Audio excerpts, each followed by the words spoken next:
Welcome to this new series of practice questions for the CWI Fundamentals Examination, also known as CWI Exam Part A.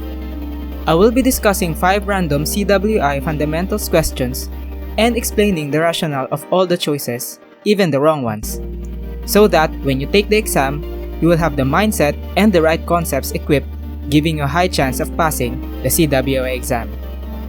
Without further ado, let's get started.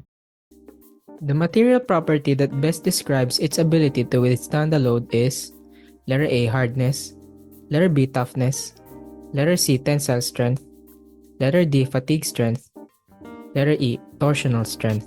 The ability to withstand a static load is letter C, tensile strength. Strength is defined as the load induced on a specified area. Let's take a look at the choices. Hardness is the resistance of a material against deformation or indentation. Toughness is the ability of the material to absorb energy without fracture and can be measured through impact testing. Fatigue strength is the resistance against cyclical loads, and torsional strength is the resistance against twisting loads and moments. Next question. The welding variables used to calculate heat input are letter A, voltage and current, letter B, current and travel speed, letter C, voltage, current, and travel speed, letter D, travel speed, preheat temperature, and voltage, letter E, voltage, current, and preheat temperature. Voltage, current, and travel speed affects the heat input, which is the answer here, letter C.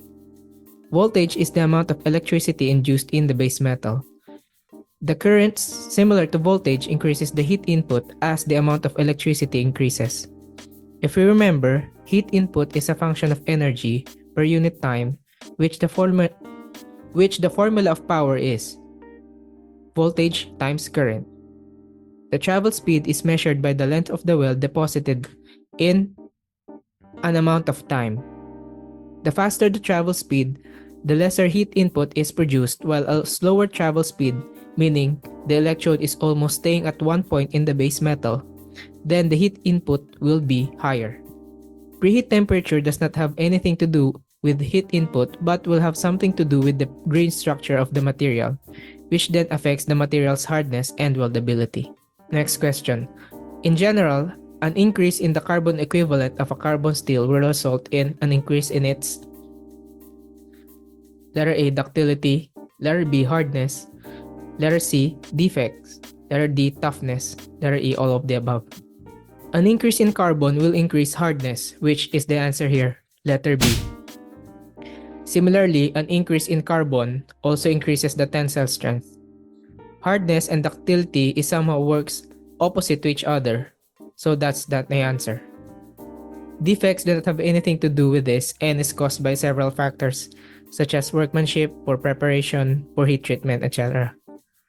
Toughness is the ability of the material to absorb energy without fracture and can be measured through impact testing, which leaves us to the answer here, letter B.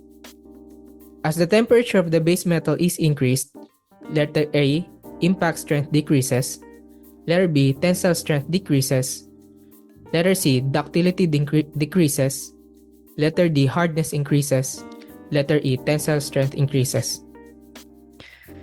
When the temperature of the base metal is increased, the tensile strength decreases, which is the answer here, letter B. This decrease is apparent if you see some construction codes like ASME B31.3.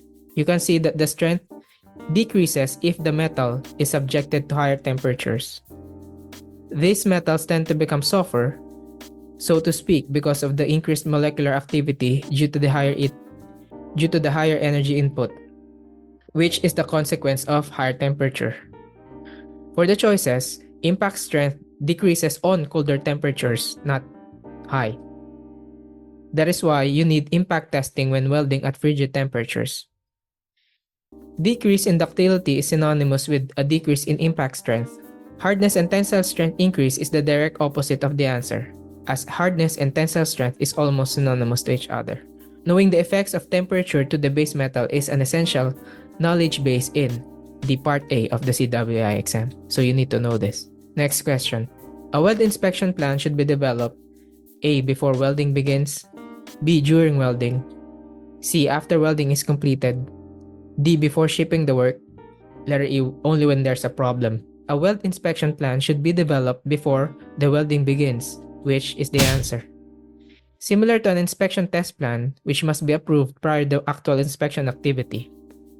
This inspection plan also defines the hold points in which the welding inspector will inspect the result of an activity. For example, the root pass will not be able to proceed to the next activity if and only if it yielded a positive result. These hold points will be difficult to implement if these inspection plans are done anytime after the welding activity begins.